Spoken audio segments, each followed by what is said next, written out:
손흥민의 완전히 뒤바뀐 미친 전술과 감독을 대놓고 개무시한 진짜 이유에 전 세계가 경악을 금치 못하는 이유를 알고 계셨나요? 최근 미국 현지에서 펼쳐진 축구 경기 중에서도 유독 뜨거운 설정과 화제를 불러일으키고 있는 역대급 경기가 하나 존재합니다. 바로 로스앤젤레스의 심장이라고 불리는 홈구장인 BMO 스타디움에서 성대하게 치러진 2026 미국 메이저 리그 사커 정규 시즌 15라운드 경기였는데요. 이날 홈팀인 LAFC는 리그에 만만치 않은 강호이자 끈질긴 수비력을 자랑하는 시애틀 사운더스를 안방으로 불러들여 그야말로 숨막히는 치열한 공방전을 벌인 끝에 최종 스코어 1대 0이라는 다소 타이트하고 아슬아슬한 결과로 값진 승점 3점을 챙기는 데 성공했습니다. 표면적으로만 상황을 본다면 안방에서 실점 없이 깔끔하게 승리를 거두며 순위 싸움에 엄청나게 유리한 고지를 점했으니 팀 분위기가 그야말로 최고조에 달해야 정상일 텐데 정작 경기가 끝난 이후 미국 현지의 주요 스포츠 언론사들과 축구 전문 매체들이 앞다투어 쏟아낸 분석, 기사들과 논평들의 분위기는 전혀 다르게 흘러가고 있어서 충격을 주고 있습니다. 승리라는 달콤한 결과물 뒤에 숨겨진 팀의 치명적인 전술적 문제점들과 매끄럽지 못했던 답답한 경기 운영 방식에 대해 그 어느 때보다 매서운 칼날 비판이 이어지고 있는 상황인데요. 특히 이 모든 화제의 중심에는 대한민국 축구 국가대표팀의 정신적 지주이자 LAFC의 명실상부한 핵심 공격 자원인 위대한 손흥민 선수의 완전히 뒤바뀐 플레이 스타일이 자리 잡고 있습니다. 이날 경기장을 직접 찾은 수천 명의 관중은 물론이고 중계 화면을 통해 경기를 유심히 지켜본 수많은 축구 팬들과 전세계 전문가들은 손흥민 선수가 평소 보여주었던 이타적이고 헌신적인 움직임과는 180도 다른 다소 파격적이고 독단적인 모습으로 경기를 완벽하게 지배하려 했던 장면에 대해 엄청난 놀라움과 충격을 금치 못하고 있는 실정입니다. 현지 팬들 사이에서 실시간으로 흘러나오는 구체적인 목격담과 날카로운 분석을 들어보면 손흥민 선수가 이번 시애틀 전에서만큼은 벤치에 앉아있는 도스 산토스 감독의 전술적 지시나 사전에 약속된 팀 플레이 규칙을 완전히 무시한 것처럼 행동했다는 이야기가 지배적으로 돌고 있습니다. 그는 감독의 머릿속에 있던 정형화된 전술틀을 완전히 깨부수고 경기장 안에서 철저하게 자신만의 독자적인 판단과 장기적인 계획에 따라 움직이는 듯한 강력한 인상을 풍겼는데 심지어 전방에서 완벽하게 호흡을 맞춰오던 영혼의 파트너 데니스 부안가 선수가 상대 수비의 견제에서 완전히 벗어나 텅 빈 공간에서 완벽한 노마크 찬스를 잡고 있는 결정적인 순간마저도 의도적으로 무시해버렸습니다. 손흥민 선수는 평소라면 당연히 자로 잰 듯한 패스를 찔러주었을 그 타이밍에 공을 동료에게 양보하지 않고 다소 무리가 따르더라도 자신이 직접 강력한 슈팅을 날려 해결하려는 의외의 독특한 플레이를 연거푸 선보였는데 이러한 이례적인 선택들이 겹치면서 축구계를 사랑하는 수많은 이들의 호기심과 의구심을 자아내고 있는 상태입니다. 과연 경기장 안에서 어떤 구체적인 상황들이 벌어졌기에 이토록 뜨거운 전술적 논쟁이 촉발되었는지 현지의 깊이 있는 분석 내용들을 토대로 하나씩 자세하게 파헤쳐볼 필요가 있지 않겠습니까? 미국 현지에서 메이저리그 사커를 전문적으로 다루며 날카로운 분석으로 정평이 나 있는 유명 방송 프로그램인 MLS 무브스의 패널들은 이날 경기에서 보여준 LAFC의 전반적인 경기 퀄리티에 대해 그야말로 무자비할 정도의 혹평과 비난을 퍼부었습니다. 그들이 이토록 화를 내며 경기력을 질타한 배경을 이해하기 위해서는 먼저 손흥민 선수가 이번 시즌 전반기에 걸쳐 쌓아 올린 경이로운 대기록들을 살펴봐야 합니다. 사실 손흥민 선수는 올해 시즌이 시작될 무렵부터 자잘한 부상, 여파나 컨디션 난조에 대한 우려 섞인 시선이 끊이지 않았음에도 불구하고 리그가 15라운드에 접어든 현재까지 무려 16개의 어시스트를 차곡차곡 적립하는 엄청난 활약을 펼치고 있었습니다. 이는 리그 전체를 통틀어도 최상위권에 해당하는 경이로운 수치로 그가 팀 내에서 얼마나 정교하고 치밀하게 경기를 조율하는 마스터 배급업자이자 플레이메이커로서 헌신해왔는지를 여실히 증명해주는 대목입니다. 그는 자신의 득점 욕심을 완전히 내려놓고 경기장 전체를 아우르는 넓은 시야를 바탕으로 동료 공격수들에게 패스를 찔러주며 팀의 득점 과정을 지휘해왔던 고마운 존재였습니다. 그런데 흥미롭게도 이번 시애틀과의 맞대결에서는 그동안 다소 체력적인 부담이나 전술적 제약 때문에 억제되어 있는 것처럼 보였던 특유의 폭발적인 질주 본능과 전성기 시절의 스피드가 완벽하게 살아난 듯한 모습을 보여주었습니다. 신체적인 탄력과 스피드가 매섭게 올라와 있는 것이 중계 카메라 화면을 통해서도 고스란히 느껴질 정도였고,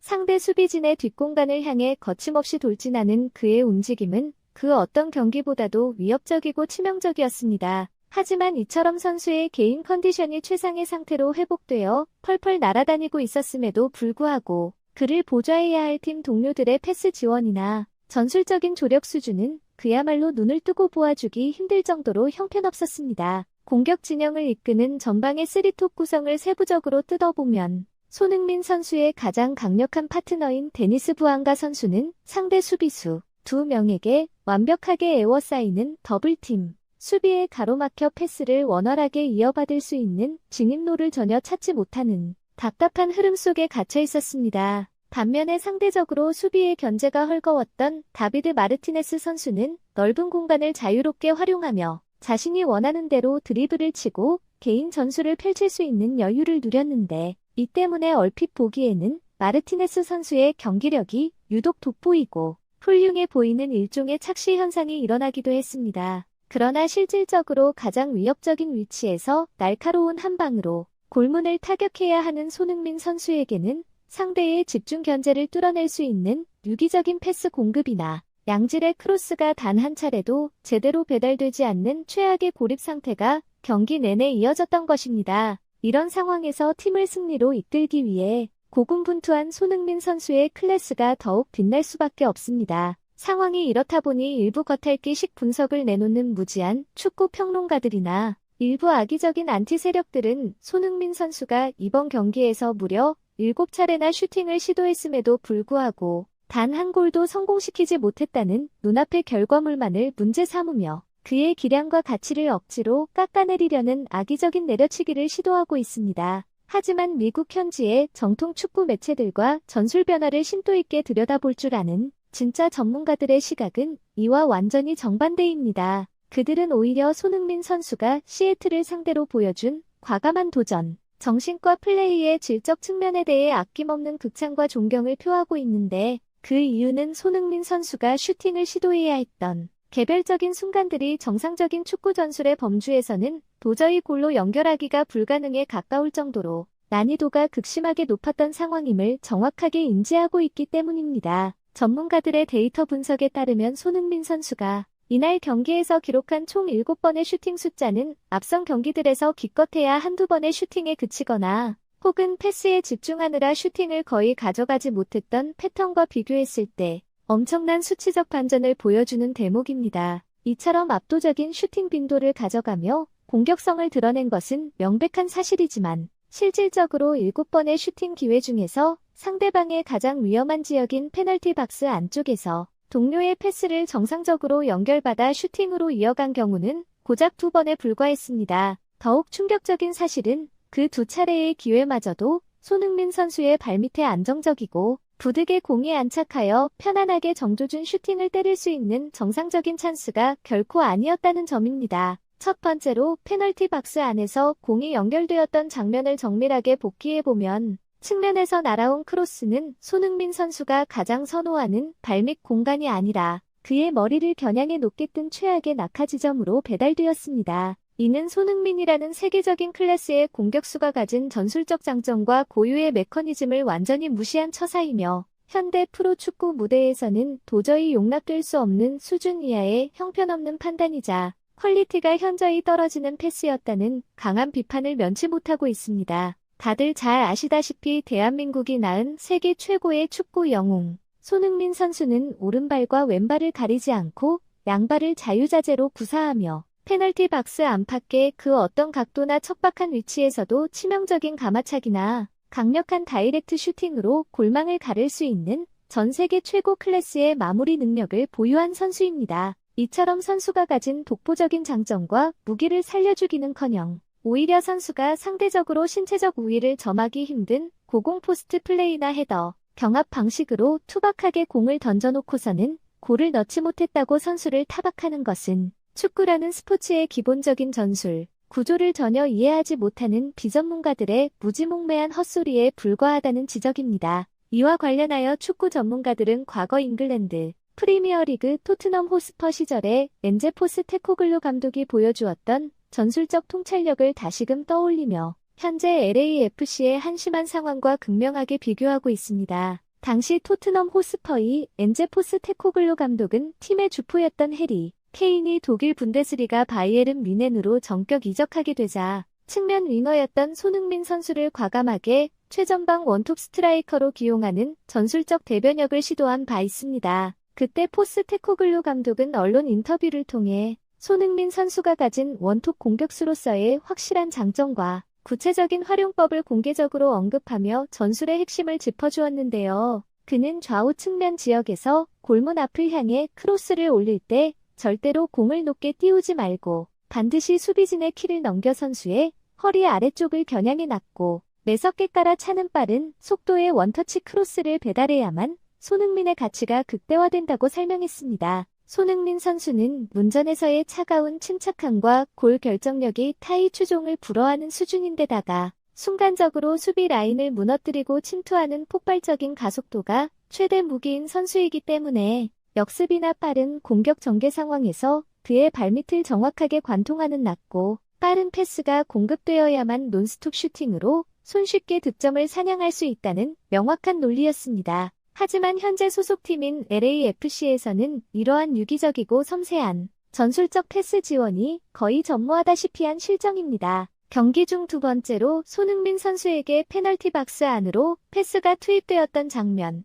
역시 마찬가지로 공이 허공으로 높게 붕 뜬 채 투박하게 배달되었기 때문에 손흥민 선수가 자신의 최대 장점인 빠른 침투 속도를 살려 다이렉트로 논스톱 슈팅을 때릴 수 있는 여지가 원천적으로 봉쇄당했습니다. 공격수의 발밑이 아니라 가슴이나 머리 쪽을 향해 투박하게 날아오는 이러한 무책임한 패스들은 동료 선수들이 손흥민 선수의 플레이 성향이나 고유의 움직임 특성을 전혀 파악하지 못하고 있음을 반증하는 명백한 증거가 아니겠습니까? 만약 이처럼 선수들 간의 전술적 이해도나 호흡이 떨어져서 엇박자가 난다면 이를 훈련장에서 교정하고 경기 중에 전술적 지시를 통해 바로잡아야 할 무거운 책임은 온전히 감독에게 귀속되는 것이 당연합니다. 하지만 현재 LAFC의 지휘봉을 잡고 있는 도스 산토스 감독은 축구 전술에 대한 기본적인 통찰력이나 세부적인 전술 설계 능력이 아예 결여된 사실상 수준 이하에 무능한 지도자이기 때문에 이러한 심각한 문제점을 제대로 인지하지도 개선하지도 못하고 있다는 비판이 사방에서 쏟아지고 있습니다.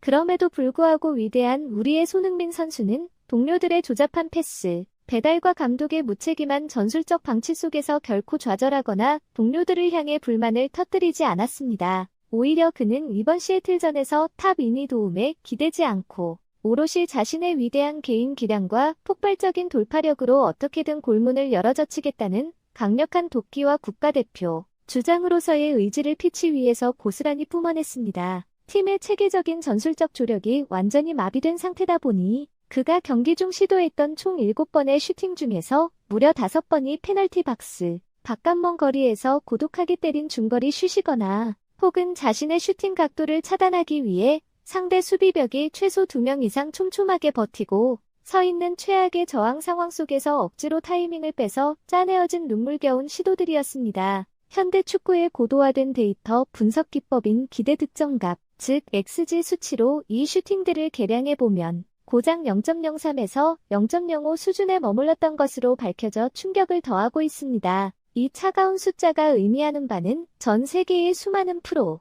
축구 선수들이 동일한 위치와 동일한 수비 압박 조건에서 슈팅을 날렸을 때 그것이 골망을 흔들고 득점으로 연결될 확률이 고작 3%에서 5% 남짓에 불과한다는 뜻입니다. 다시 말해, 사실상 일반적인 상황에서는 골을 기대하는 것 자체가 어불성설인 극악의 슈팅 난이도이자 확률적 무덤이었음을 여실히 증명해주는 통계입니다. 이러한 숨겨진 전술적 배경과 정밀한 데이터 설명을 전해 들은 축구 팬들은 그제야 깊은 깨달음을 얻으며 고개를 끄덕였습니다. 어쩌면 손흥민 선수가 이번 경기에서 보여준 다소 독단적이고 과감한 슈팅 세례는 오직 눈앞의 리그 경기 승패를 넘어 조만간 개최될 지상 최대의 축구 축제인 월드컵 대회를 완벽하게 대비하기 위함이라는 깊은 뜻이 담겨있다는 분석이 나오고 있습니다. 대한민국 축구 국가대표팀의 영광스러운 주장이자 정신적 지주로서 반드시 국가를 승리로 이끌어야 한다는 막중한 책임감을 가슴에 품고 실전 감각과 골문을 타격하는 날카로운 슈팅 감각을 극한으로 조율하기 위해 이번 무대를 일종의 고난도 연습 게임이자 모의고사로 삼았다는 해석에 수많은 팬이 깊은 공감과 뜨거운 지지를 보내고 있습니다. 특히 전반전이 막바지로 치닫던 42분경에 터져나온 손흥민 선수의 환상적인 초장거리, 중거리 슈팅 장면은 그의 축구 역사와 클래스가 왜 세계 최고인지를 단번에 보여주는 소름 돋는 순간이었습니다. 페널티 박스 외곽에서 패스를 건네받은 손흥민 선수는 한치의 망설임도 없이 특유의 정교하고 치명적인 오른발 슈팅을 시도했고 그의 발끝을 떠난 공은 마치 미사일처럼 아름답고 날카로운 궤적을 그리며 골문 구석을 향해 뻗어나갔으나 정말 종이 한 장 차이로 골대를 살짝 비껴가며 관중석의 탄식을 자아냈습니다. 축구의 오프더볼 움직임이나 전술적 거리감을 깊이 이해하지 못하는 일부 방구석, 호사가들과 악플러들은 이 결정적인 순간에 중거리 슛이 당연기, 골문 안으로 꽂혔어야 했다며 아쉬움을 넘어선 맹목적인 비난을 던지기도 하지만 이는 그 슈팅이 시도된 물리적인 위치와 수비수들의 압박, 강도를 전혀 인지하지 못하는 추갈못들의 황당한 주장일 뿐입니다. 당시 손흥민 선수가 과감하게 오른발을 휘둘렀던 지점을 중계 화면이나 전술 그래픽으로 정밀하게 확인해보면 일반적인 선수들이 중거리 슛을 시도하는 페널티 박스, 정면의 아크서클 경계선에서도 한참이나 뒤쪽으로 밀려난 엄청난 장거리 공간이었습니다. 통상적인 경기장 규격상 골대 라인부터 아크서클 끝자락까지의 직선거리가 약 20m에 달하는데 손흥민 선수는 그 아크서클에서도 한참을 더 떨어진 곳에서 슛을 날렸으니 실질적인 거리는 대략 30m를 훌쩍 상회하는 초장거리 포격이었던 셈입니다. 게다가 슈팅을 때리는 찰나의 순간 그의 시야 앞에는 시애틀의 수비수들이 촘촘하게 벽을 형성하며 골문으로 가는 각도를 완전히 좁혀오고 있었습니다. 이처럼 시야가 가려지고 거리마저 아득한 최악의 조건 속에서 상대 골키퍼의 간담을 서늘하게 만드는 위력적인 궤적과 속도를 만들어낼 수 있는 선수는 전 세계를 통틀어도 손흥민 수준의 월드클래스 키커가 아니라면 애초에 시도조차 불가능한 신의 영역이라는 것이 전문가들의 일관된 평가입니다. 이어지는 후반전 76분경에도 손흥민 선수의 번뜩이는 천재성과 골문을 향한 집념은 멈추지 않았습니다. 상대방 페널티 박스 중앙의 복잡한 혼전 상황 속에서 자신에게 흘러나오는 세컨드 볼을 매섭게 포착한 손흥민 선수는 공을 잡아 세워두는 군더더기 동작을 완벽하게 생략한 채 상대 수비수들이 예측하기 힘든 번개 같은 타이밍으로 다이렉트 슈팅을 때려 가져갔습니다. 아쉽게도 이 강력한 슈팅은 전방에서 필사적으로 몸을 던진 상대 수비수의 다리를 맞고 굴절되면서 공의 궤적이 미세하게 변하는 불운이 겹치고 말았습니다. 원치 않는 방향으로 공이 꺾이면서 골키퍼가 손을 쓸 수 없는 완벽한 골이 되는 듯 싶었으나 상대 골키퍼 역시 엄청난 역동작에 걸린 와중에도 초인적인 반사신경으로 동물적으로 손을 뻗어 이를 간신히 쳐내는 바람에 야속하게도 득점판을 바꾸지는 못했습니다. 이 극적인 순간을 숨죽여 지켜보던 현장의 홈팬들과 전 세계의 시청자들은 일제히 머리를 감싸주며 기나긴 아쉬움의 탄식을 내뱉을 수밖에 없었습니다. 이처럼 손흥민 선수의 클래스가 묻어나는 환상적인 슈팅 장면들을 지켜본 대다수의 이성적인 팬들은 그의 완벽한 슈팅, 타이밍과 과감한 결정력에 아낌없는 박수를 보내며 단지 행운이 따르지 않았을 뿐이라며 선수를 위로했고 상대 골키퍼의 야속하리만큼 뛰어난 미친 선방쇼에 혀를 내둘렀습니다. 그러나 이 경기 결과만을 꼬투리 잡기 위해 혈안이 되어 있던 일부 비판 세력들은 기다렸다는 듯이 일제히 고개를 쳐들고 악의적인 여론을 형성하기 시작했습니다. 그들은 이제 손흥민 선수가 나이를 먹어감에 따라 신체적인 에이징 커브가 찾아왔으며 그 결과로 전방에서의 슈팅 타이밍이 예전 전성기 시절에 비해 한 박자씩 늦어지고 있다거나 상대의 강한 압박 속에서 공을 소유하는 첫 번째 터치의 세밀함이 현저하게 무뎌졌다는 식의 패괴망측한 지적을 쏟아내며 선수를 깎아내리기에 바빴습니다. 하지만 이러한 어처구니 없는 억지 주장과 폄하 반응을 접한 진짜 축구 팬들과 네티즌들은 소위 말하는 손흥민 업가 세력들이 대형 대회를 앞두고 일제히 총출동하여 말도 안 되는 억측과 트집을 잡고 있다며 실소와 분노를 금치 못했습니다. 수비수들이 사방에서 늑대처럼 떼거지로 달려들며 공간을 압박해오는 페널티 박스, 바로 앞 위험천만한 경계선 지역에서 공을 소유하게 되었는데 거기서 대체 얼마나 더 자로 잰 듯하고 화려한 마술 같은 터치를 보여주어야 저들의 성에 차겠느냐는 논리적인 반박이었습니다. 그토록 좁고 척박한 공간에서 수비벽이 겹겹이 가로막고 있다면 터치를 길게 가져가며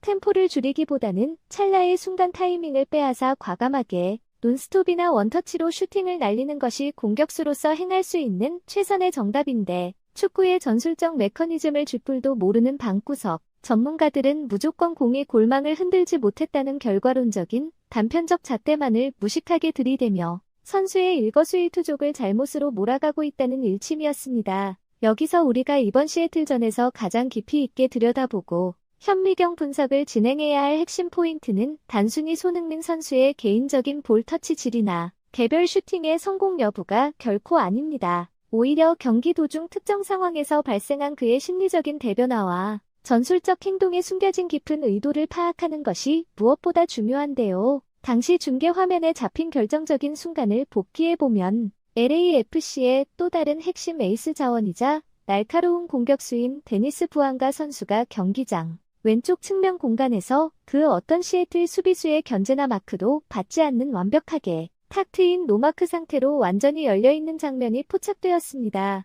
재밌게 보셨다면 구독과 좋아요, 알림 설정 부탁드립니다.